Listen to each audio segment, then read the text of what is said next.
Hey everybody, I just finished feeding my worms and I recorded it, thought maybe you might like to see it. I have to warn you that there is a part where I didn't realize that my iPad was slowly moving down, so I had some equipment difficulties, but then I corrected it. So just a couple minutes kind of to show you how to take care of the worms. Hope you like it.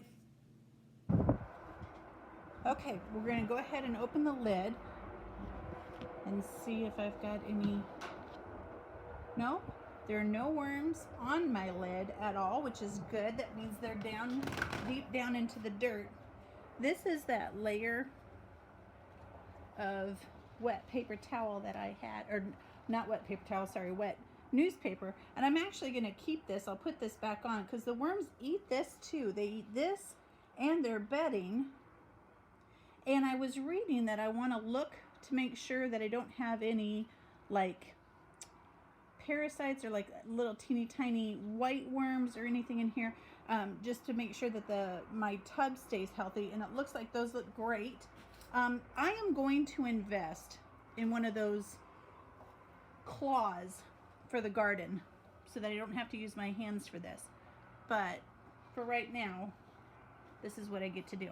All right, so you guys can see, I can still see some of the vegetables that I gave them last week. But before I move the worms, here's what I should do.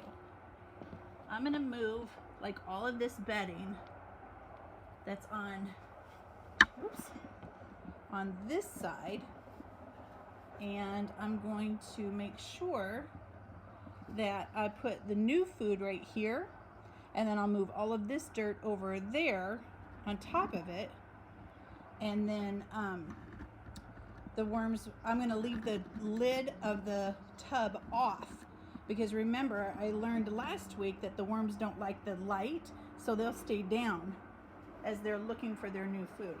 So this is where I'm going to put, I've got all kinds of different peppers in here. We made some roasted vegetables and grilled this week, so I've got a lot of that kind of stuff, and I'm going to put that just right over here,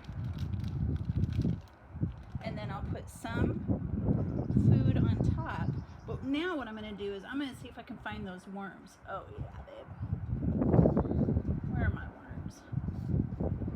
There we are.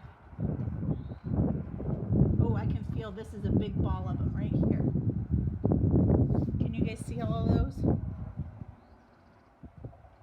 That's the weirdest feeling in the whole world. So I'm going to put those worms just literally right on top, and I'm going to try and grab as many of them as possible and bring them over here so they don't have to look for that food. And then I'm going to take this bedding that was on top. Oh, there's a ton of them over here. Oh my gosh. Look at, and all of that, I've got little bits of vegetables from last time. Oh man, you guys. Do you see that black mixed in with the peat moss? That's the worm casings. So that's like all the worm poop, and that's what I'm looking for. Like that right there. That's really, really good. And that's what we're looking for. That's going to be really good fertilizer. So I'm just mixing these guys around, kind of trying to push them underneath. I don't want to hurt them, and I want to keep my new food up. Okay. So now I'm going to take this old wet, it's not really wet, it's kind of damp, and I can tell that the moisture inside here is actually pretty good. I don't think I need to add any more water. So I'm going to keep the lid off. I might go get some more newspaper, put it on top so it covers it completely, and just leave the lid off. And then tonight I'll put the lid back on, put them back in my bathtub, and check on them tomorrow.